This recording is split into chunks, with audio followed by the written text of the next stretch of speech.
Demultiplexer, short में demux. Board clear है?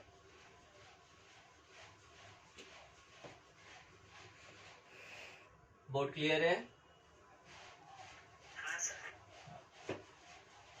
जो हम लोगों ने मल्टीप्लेक्सर का कंसेप्ट देखा था उससे उल्टा कंसेप्ट डीमल्टीप्लेक्सर, और उतना ही टॉपिक, जितना मल्टीप्लेक्सर का टॉपिक है उतना ही टॉपिक मल्टीप्लेक्सर से जस्ट उल्टा।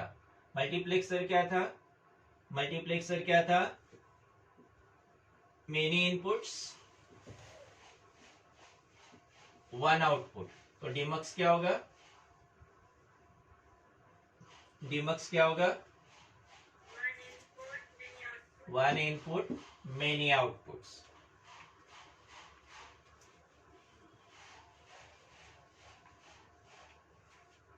One input many outputs. One input many outputs की वजह से इसे वन इंटू मेनी सर्किट कहा जाता है।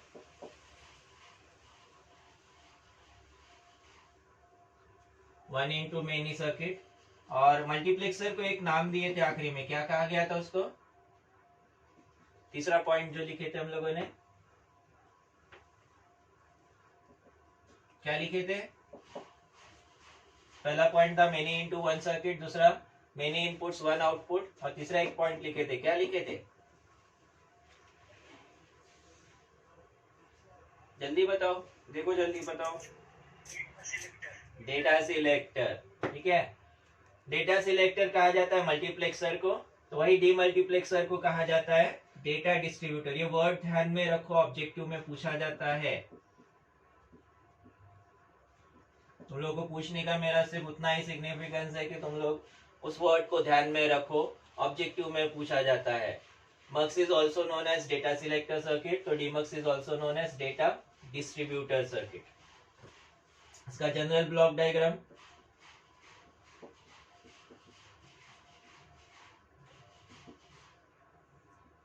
Block diagram.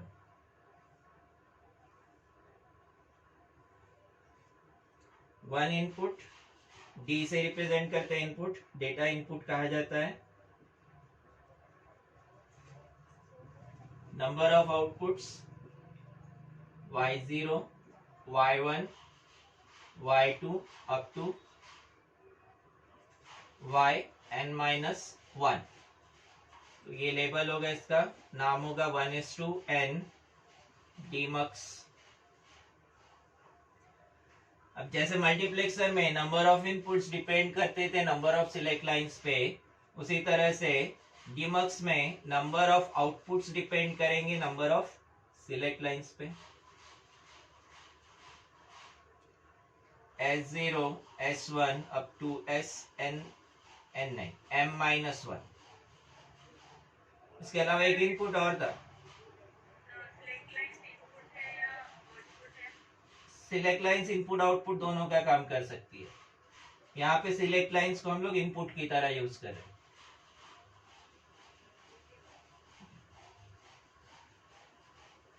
यहाँ कौन सा इनपुट था? एक और इनपुट लगाए थे, क्या था? स्ट्रोब इनपुट जी। क्या रोल होता है इसका?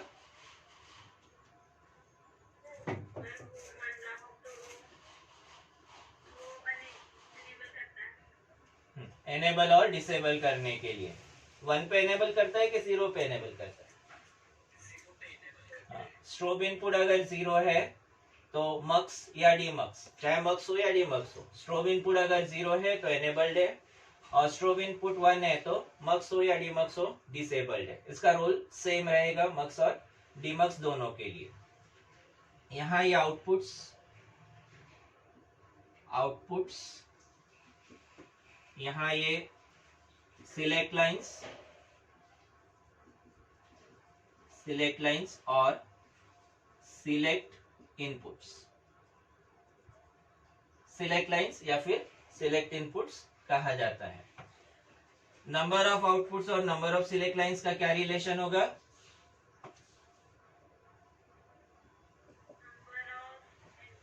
Number of outputs n equal to 2 to the power m। ये रिलेशन भी ध्यान में रखना, ये भी ऑब्जेक्टिव में पूछा जाता है। इनपुट और आउटपुट दोनों के लिए सेम रिलेशन है, n equal to 2 to the power m, where m represents number of select lines या select inputs।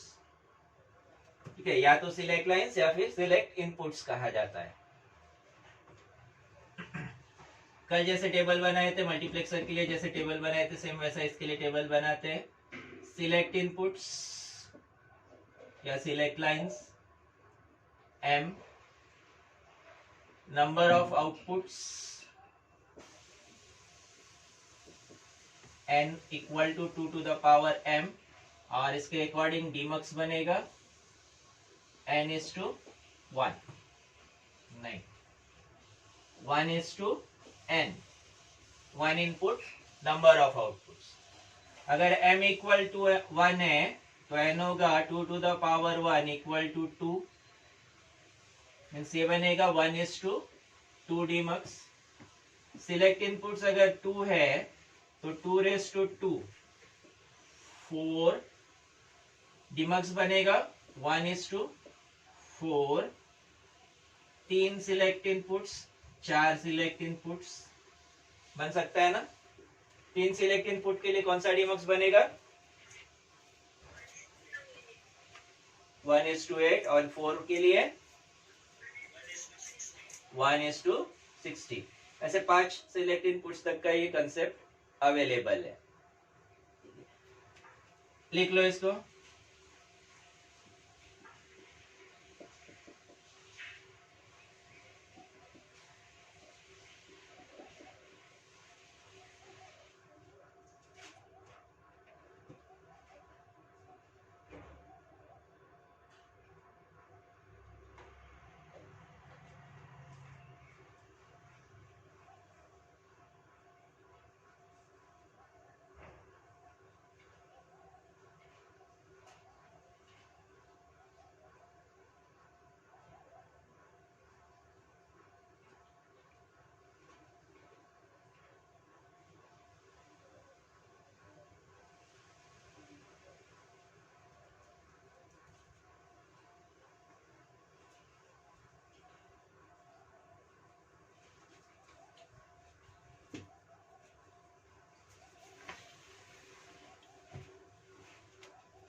मल्टीप्लेक्सर में जैसे हम लोगों ने 4:1 मक्स पढ़े थे, वैसे इसमें 1:4 डीमक्स पढ़ेंगे।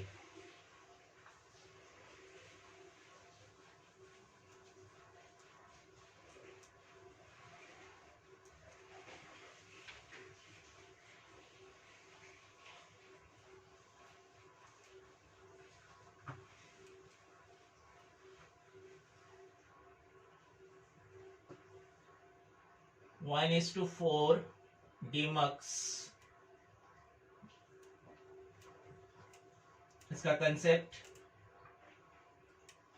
कि फिर से मैं बोल रहा हूं कंसेप्ट वाइज जाना है, कहीं पे लर्न करने की जरूरत नहीं पड़नी चाहिए। एक input D, number of outputs में 4 output, specifically 4 outputs 1 y0 y1 y2 y3, 1:4 demux. कितने सिलेक्ट लाइन लगेंगे,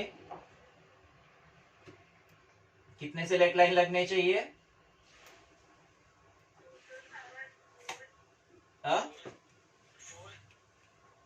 4 आउटपुट है तो सिलेक्ट लाइन कितनी लगनी चाहिए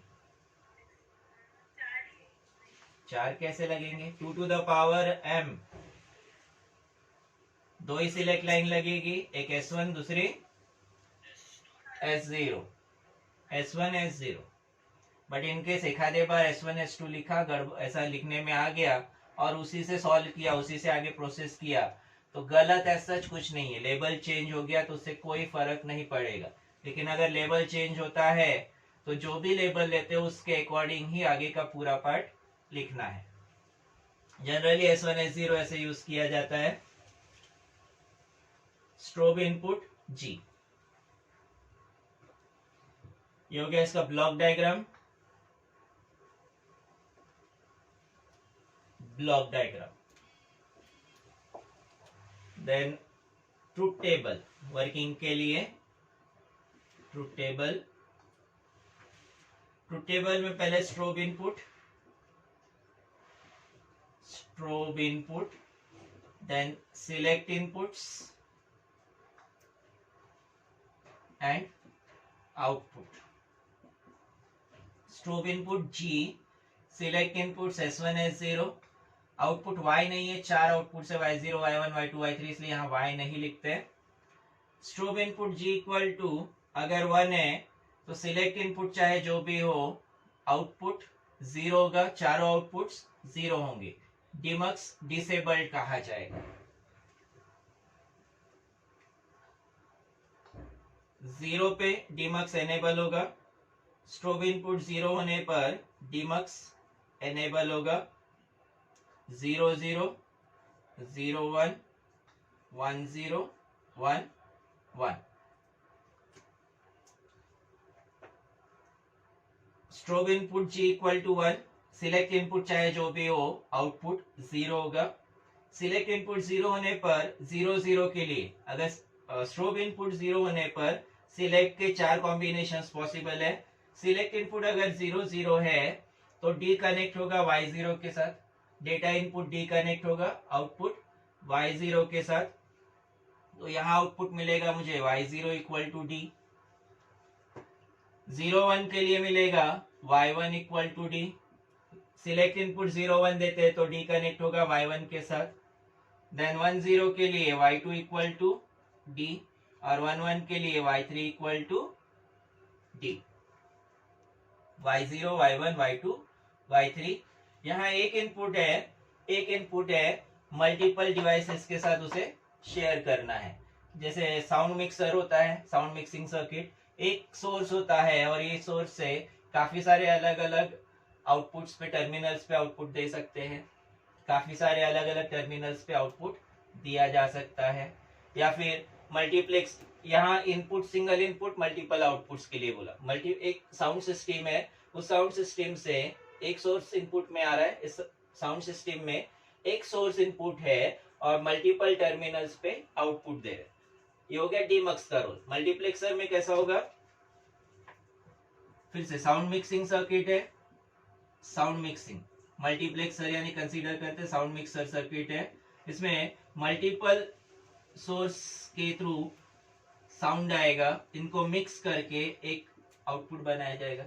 जैसे रिमिक्स साउंड बनते हैं ना, रिमिक्स सॉन्ग्स बनते हैं, ओरिजिनल सॉन्ग का रिमिक्स बनाते हैं ना, सुने हैं ना तुम लोगों ने। तो उसमें ये ओरिजिनल सॉन्ग का ये एक सोर्स हो गया, उसके बाद इसमें अलग अलग म्यूजिक कंपोनेंट्स ऐड कर दिए। वैसे साउंड मिक्सर में मल्टीप्लेक्सर का यूज किया जाता है।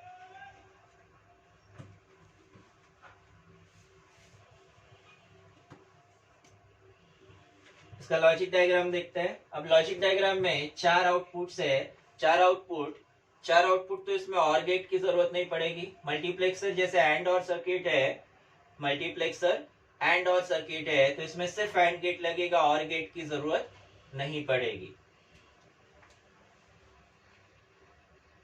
लॉजिक डायग्राम,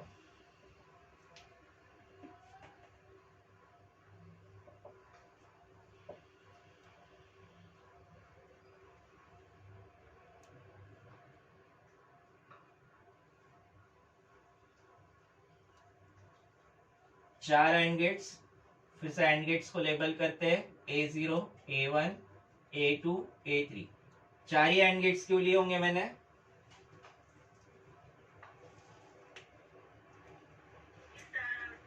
बराबर 4 आउटपुट होने की वजह से 4 एंड गेट्स का यूज किया है।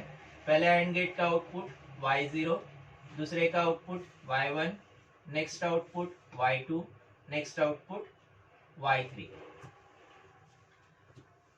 एक ही इनपुट है, 4 एंड गेट्स है और सिंगल इनपुट है, तो ये कॉमन इनपुट कनेक्ट होगा सभी में। डेटा इनपुट D ये सभी में कॉमन कनेक्ट होगा।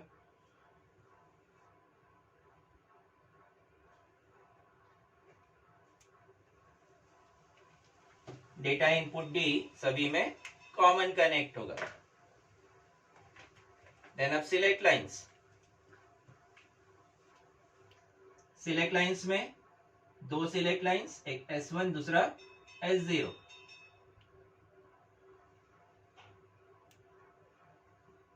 S1 S0 सिलेक्ट लाइंस का कंसेप्ट मेरे ख्याल से तुम लोगों को समझ में आ गया होगा। 0 सिलेक्ट इनपुट अगर 0 है तो कौन से गेट पे कनेक्शन करना है?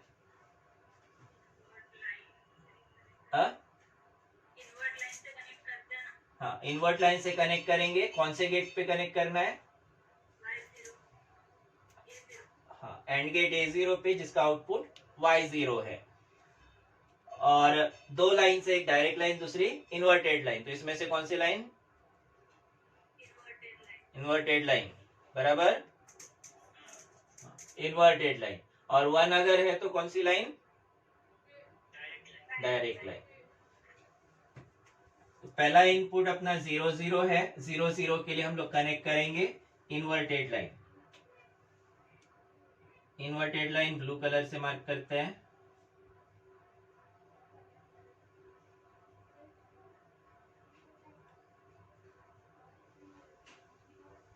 तुम लोग भी अपनी कॉपी में बनाते वक्त मल्टीपल कलर्स का यूज कर सकते हो। स्केल का यूज करो, मल्टीपल कलर्स का यूज करो। देन दूसरा इनपुट है 0 1 0 1 0 1। तो S1 की कौन सी लाइन?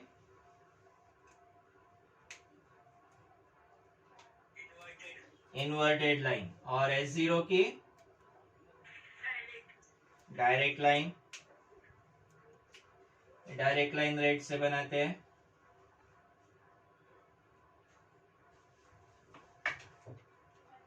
नेक्स्ट केस है 1 0, इससे उल्टा केस हो जाएगा 1 0।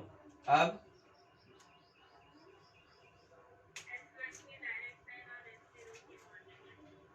S1 की डायरेक्ट लाइन और S0 की इन्वर्टेड लाइन। ये अगर अच्छे से समझ गया तो डायग्राम अच्छे से ध्यान में रहता है। और आखिरी केस में क्या होगा? दोनों डायरेक्ट लाइंस होगी। जहां कनेक्शन किया है वहां प्रोमिनेंटली डॉट दिखना चाहिए। जहां जहां कनेक्शन से वहां प्रोमिनेंटली डॉट दिखाना है, क्योंकि लाइन क्रॉस होती है, काफी जगह से लाइन क्रॉस होती है। डॉट है मतलब कनेक्टेड है, डॉट नहीं है तो कनेक्टेड नहीं है। Then strobe input. Strobe input low level input है। लो लेवल इनपुट होने की वजह से इसको जरूरत पड़ती है नॉट गेट की, और ये कनेक्ट होगा सभी एंड गेट्स पे।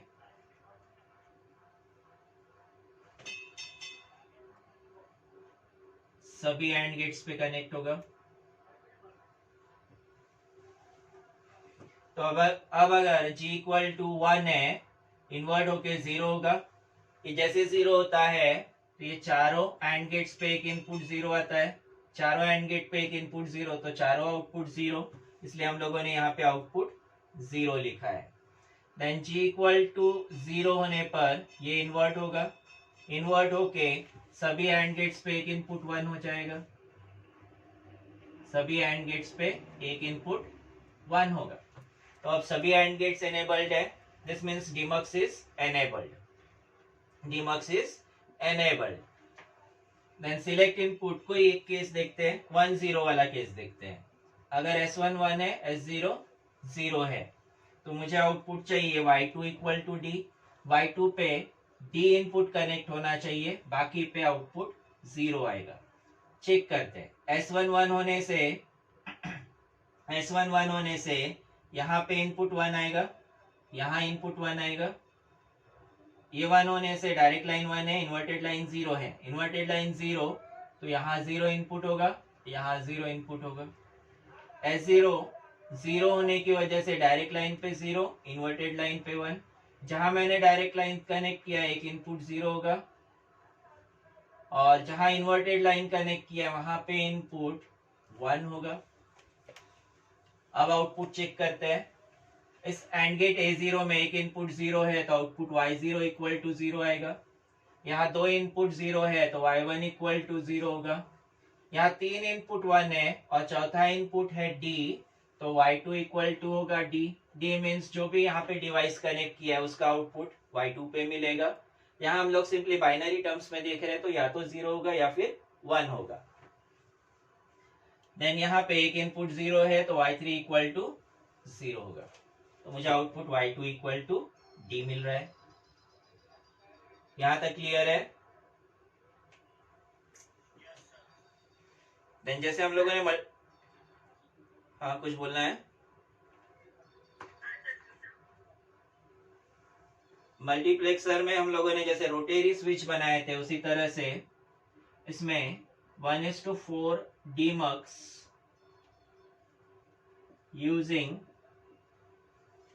using rotary switch, 1:4 DMUX using rotary switch। One input same concept होगा, सिर्फ इनपुट और आउटपुट चेंज होंगे।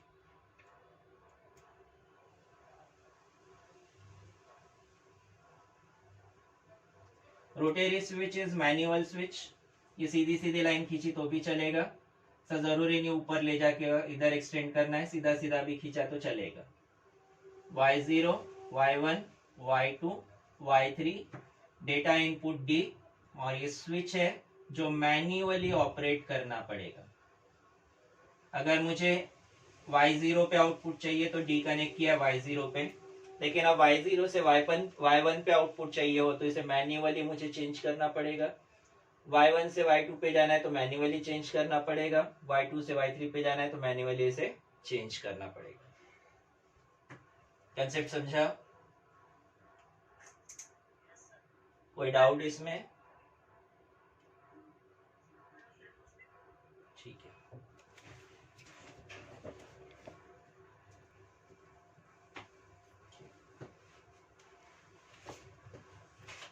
इसका एक्सप्लेनेशन कैसे लिखेंगे? ठीक है, फिर से लर्न नहीं करना है कहीं पे, एक्सप्लेनेशन भी खुद से लिखा जा सकता है। पूरा जितना अपने पास कंसेप्ट है इससे एक्सप्लेनेशन लिखेंगे। ब्लॉक डायग्राम बताता है इसका concept. 1:4 DMUX has 1 data input, 4 outputs and 2 select inputs or select lines. Strobe input G enables or disables the demultiplexer. And working लिखते वक्त when strobe input G equal to 1, independent of select inputs, DMUX is disabled. DMUX is disabled means y0, y1, y2, y3 all outputs are 0.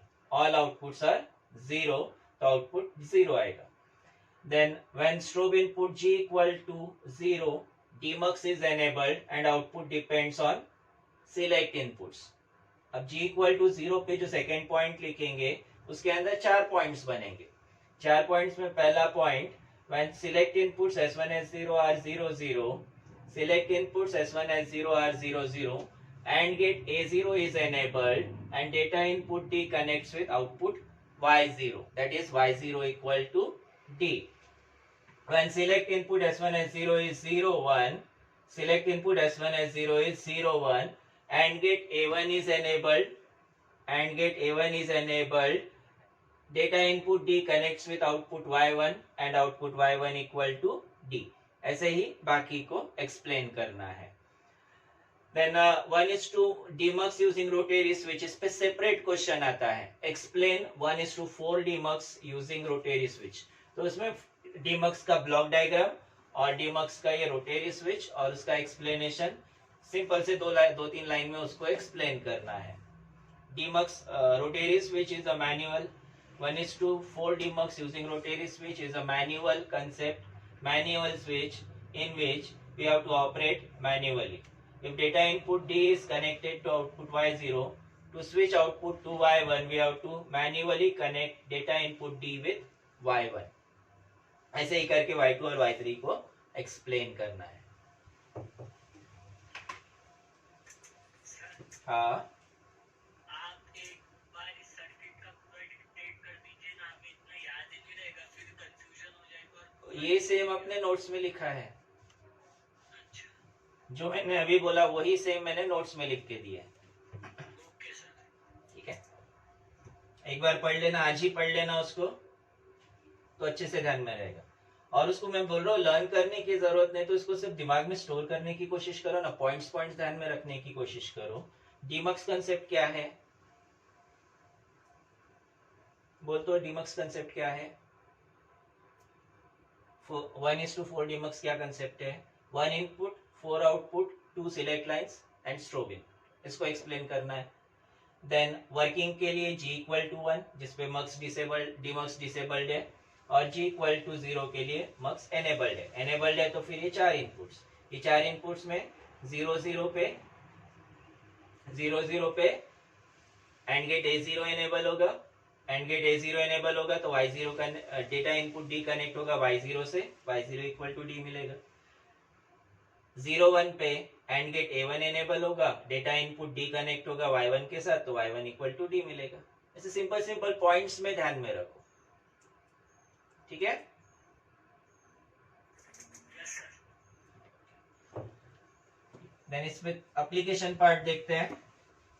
ये दो questions, दो topic है, multiplexer and demultiplexer. दो questions, दोनों पे questions हो सकते हैं, ये सोच के चलो कि दोनों पे क्वेश्चन आएगा। 4-4 मार्क के दो क्वेश्चंस हम लोग को मिल सकते हैं।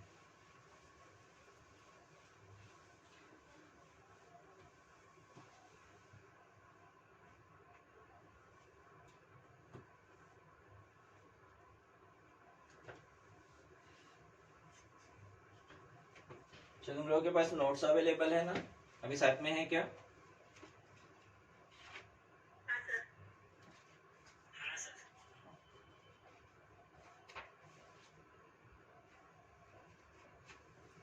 पेज नंबर 40 देखो।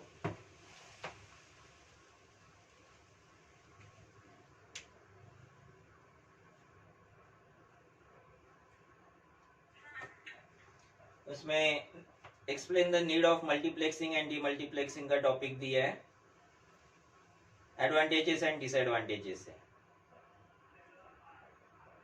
Then difference between mux and demux, difference, जो डिफरेंस आएगा दोनों में, जैसे multiplexer n inputs 1 output, demultiplexer 1 input n output.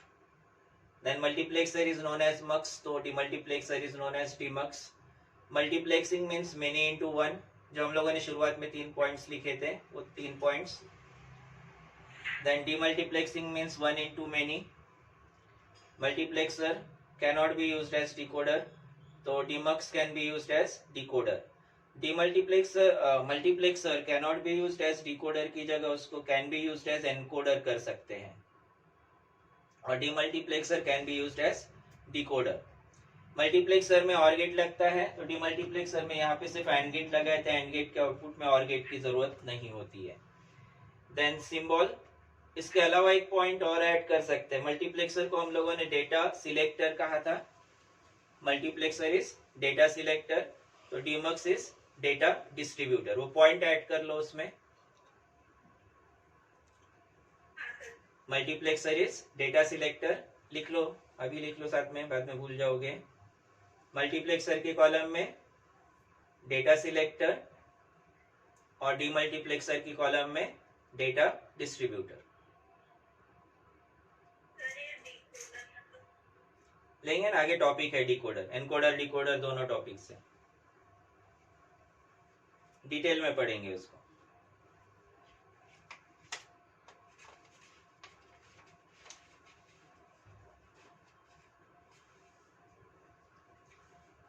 Then page number 45 पे आओ।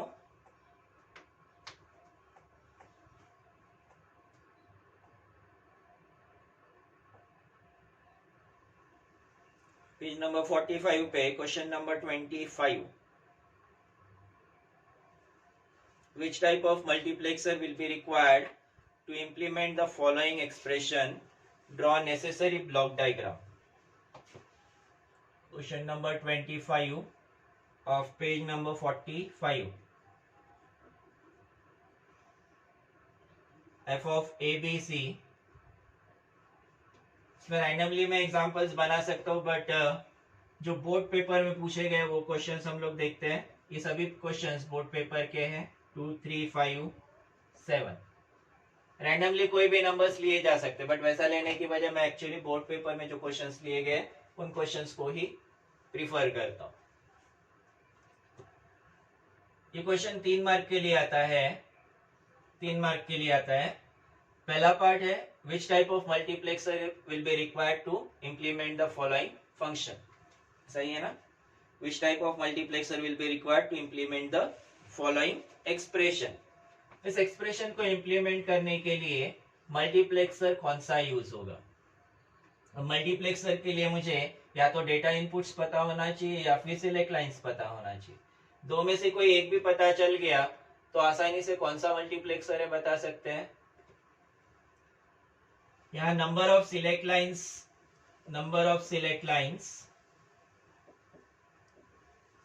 Equal to number of variables. कितने वेरिएबल्स दिए इसमें? 3 वेरिएबल्स है। सिलेक्ट लाइंस हम लोग m से रिप्रेजेंट करते हैं, m इक्वल टू 3 होगा। तो नंबर ऑफ डेटा इनपुट्स कितने होंगे? Number of data inputs n equal to कितना होगा? 8। डायरेक्ट नहीं लिखेंगे, 2 to the power m equal to 2 to the power 3 equal to 8। Therefore 8:1 mux is required। 3 mark का question है। पहला मार्क इस टॉपिक पे कि कौन सा मल्टीप्लेक्सर यूज करने वाले हो। मल्टीप्लेक्सर गलत हो गया तो ये पहला मार्क तो नहीं मिलेगा, इसके आगे का पार्ट भी गलत हो जाएगा। अब मल्टीप्लेक्सर डिसाइड करना डिफिकल्ट है क्या? एकदम सिंपल क्वेश्चन है, इसको कहीं पे पढ़ाई करने की प्रिपरेशन की जरूरत नहीं है। सिर्फ मुझे ये 3 वेरिएबल से सिलेक्ट लाइंस पता चलती है, उससे मल्टीप्लेक्सर डिसाइड होता है कि कौन सा यूज होगा। अब ये मल्टीप्लेक्सर बनाएंगे, ब्लॉक डायग्राम बनाएंगे। कौन सा मल्टीप्लेक्सर बनाएंगे?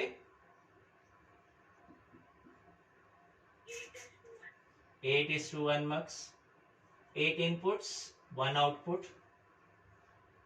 Inputs D0, D1, D2, D3, D4, D5, D6, D7। 3 select lines and strobe input. Data input label करते हैं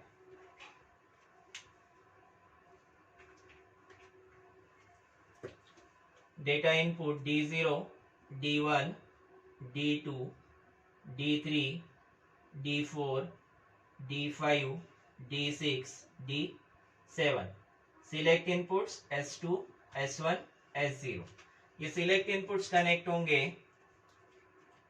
हमारा जनरल कंसेप्ट है सिलेक्ट इनपुट्स का, सिलेक्ट लाइंस का S2, S1, S0। अब पर्टिकुलर केस है जहां पे इनपुट्स ABC बताए, तो ये कनेक्ट करेंगे हम लोग ABC के साथ।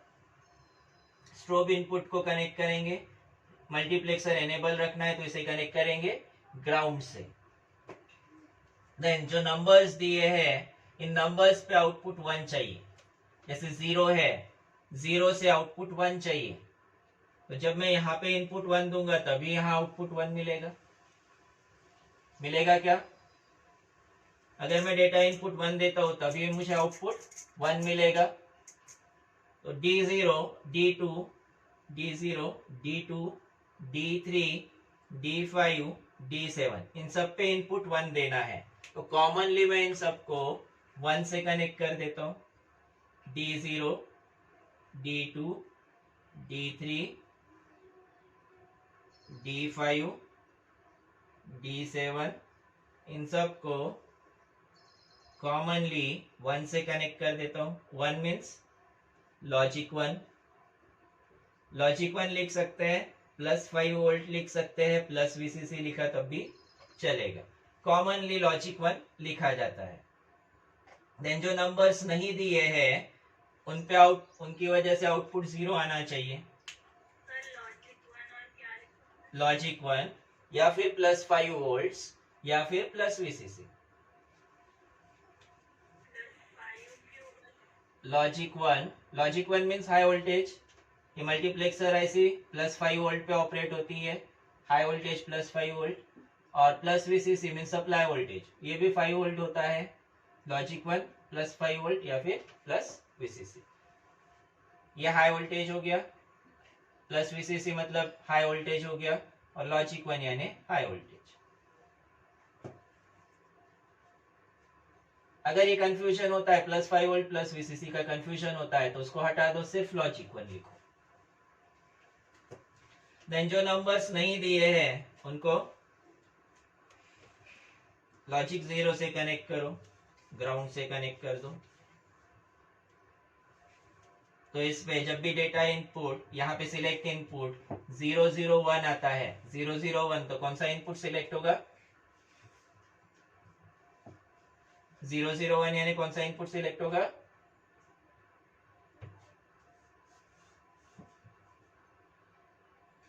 जीरो जीरो वन यानी कौन सा इनपुट सिलेक्ट होगा? 1, D1 सिलेक्ट होगा। ठीक है, D1 कनेक्ट होगा Y के साथ। अब D1 पे इनपुट क्या है, इसे कनेक्ट किया मैंने लॉजिक 0 से, मींस ग्राउंड से, ग्राउंड यानी लॉजिक 0। ये 0 से कनेक्ट किया तो Y इक्वल टू 0 मिलेगा। जो इनपुट हाई वोल्टेज से कनेक्ट किया उसकी वजह से आउटपुट 1 मिलेगा, और जो इनपुट ग्राउंड से कनेक्ट किया, लॉजिक 0 से कनेक्ट किया, उसकी वजह से आउटपुट 0 मिलेगा। ये सेम हम लोग बनाते हैं ट्रुथ टेबल में। इस पे दूसरा मार्क 1 मार्क, और तीसरा मार्क आएगा ट्रुथ टेबल पे।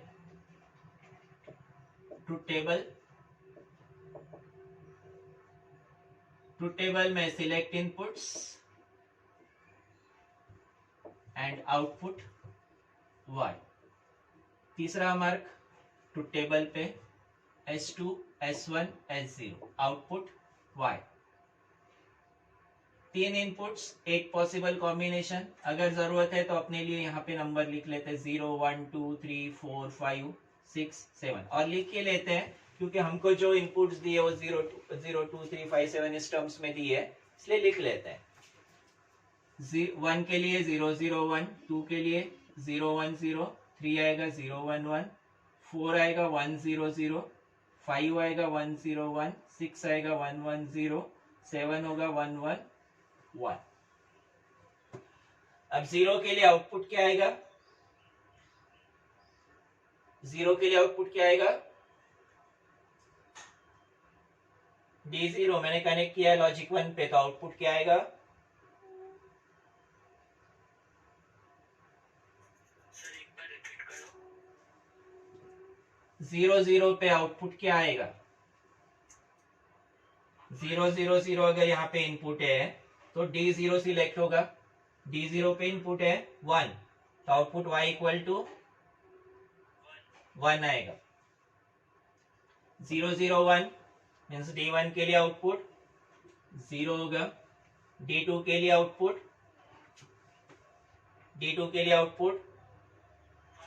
1 होगा। D3 के लिए 1 होगा। D3 पे भी 1 होगा। D4 पे 0, D5 पे 1, D6 पे 0, और D7 पे 1। और सिंपल तरीके से समझना है तो जो नंबर दिए हैं उस पे आउटपुट 1, जो नहीं दिए उस पे आउटपुट 0। और डायग्राम को सिंपल टर्म्स में ध्यान में रखना है, तो जो नंबर दिए हैं उनको लॉजिक 1 से कनेक्ट करना है, जो नहीं दिए उनको लॉजिक 0 से कनेक्ट करना है। सिंपल कंसेप्ट है।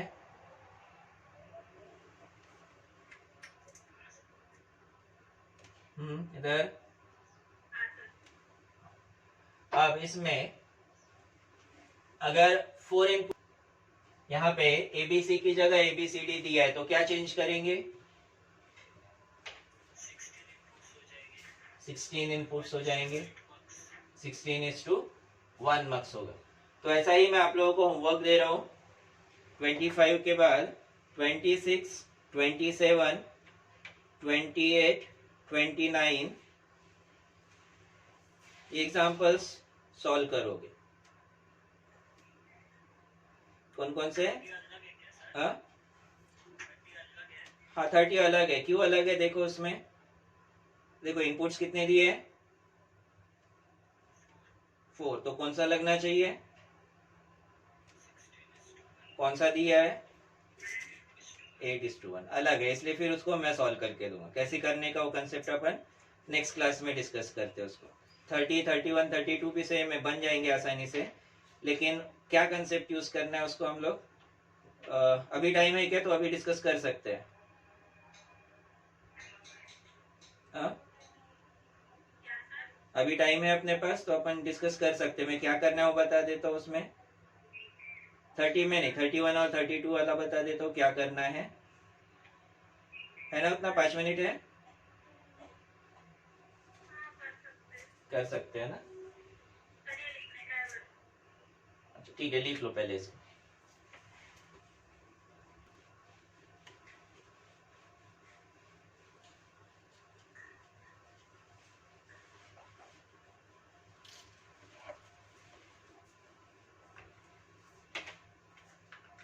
(31) implement the following function using multiplexer। Equation दिया है इसमें y equal to a bar b bar c plus a b bar c plus a bar b c bar plus a b c। 2 साल पहले ये same question board paper में आया था, और इसमें प्लस ए बी सी ये थोड़ा सा गैप दे के इधर कहीं हो गया था, ऐसा हल्का सा कुछ, तो ऐसा थोड़ा सा प्रिंटिंग मिस्टेक हो गया था, उस वजह से बच्चों को 3 मार्क मिले थे। सिंपल प्रिंटिंग मिस्टेक की वजह से इस क्वेश्चन पे 3 मार्क मिले थे, लेकिन 3 मार्क अटेम्प्ट करने पर सिर्फ क्वेश्चन नंबर लिख के भी अगर खाली जगह छोड़ दिए तब भी उस पे 3 मार्क मिलते हैं। अगर ऐसा कहीं पे डाउट आता है बोर्ड पेपर में, खासकर कहीं पे डाउट आता है कि क्वेश्चन गलत है, तो उस पे क्वेश्चन नंबर और वो क्वेश्चन लिख के छोड़ दो, उसको मार्क्स मिल सकते हैं। वैसे तुम लोगों को समझ में आना चाहिए कि तुम लोगों की उतना प्रिपरेशन तो है कि तुम लोगों को समझ में आता है कौन सा सही और कौन सा गलत है। अब इसमें जहां बार होता है, जिस वेरिएबल पे बार होता है वो होता है 0 होता है कि 1 होता है? 0 होता है, तो ये होगा 0 0 1। ये क्या बनेगा? 1 0 1। ये नंबर 0 1 0, इधर 1 1 1।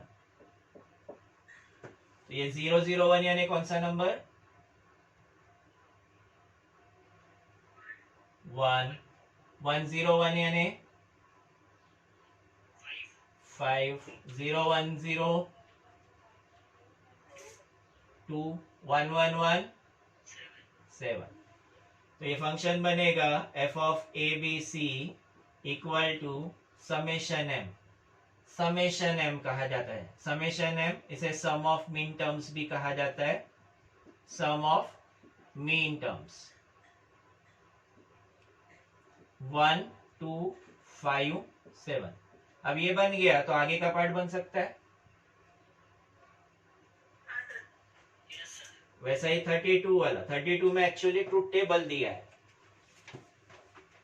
32 में दिया है truth table A B C D 0 0 0 0 0 0 1 0 0 1 0 1 0 1 1 0 1 0 0 1 0 1 1 1 1 0 1 1 1 1 1 0 0 0 यानी कौन सा नंबर? 0 0 0 1 0 यानी 2 0 1 0 5 6 8 1 0 1 1 यानी 11 1 1 0 1 13 4 times 1 यानी 15। तो अब इसमें इस पे फंक्शन बनेगा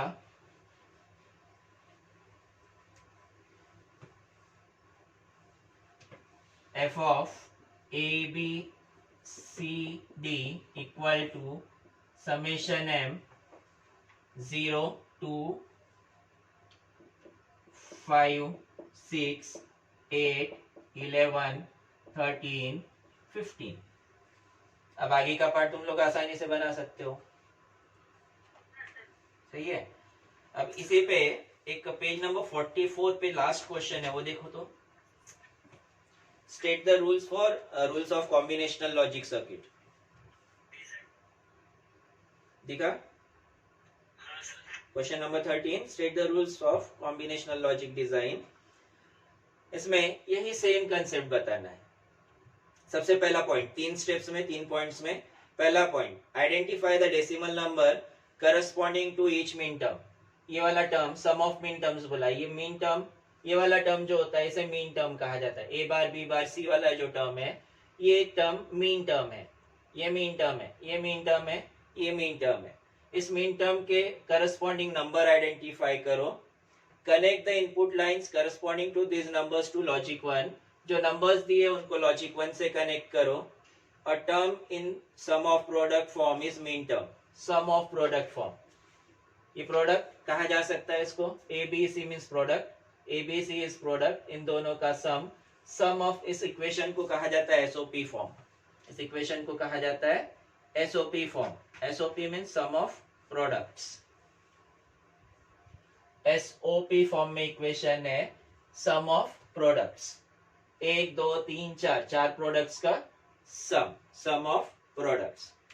ये फर्स्ट पॉइंट। दूसरा पॉइंट है connect all remaining inputs to logic 0 level. हाँ, पेज नंबर 44।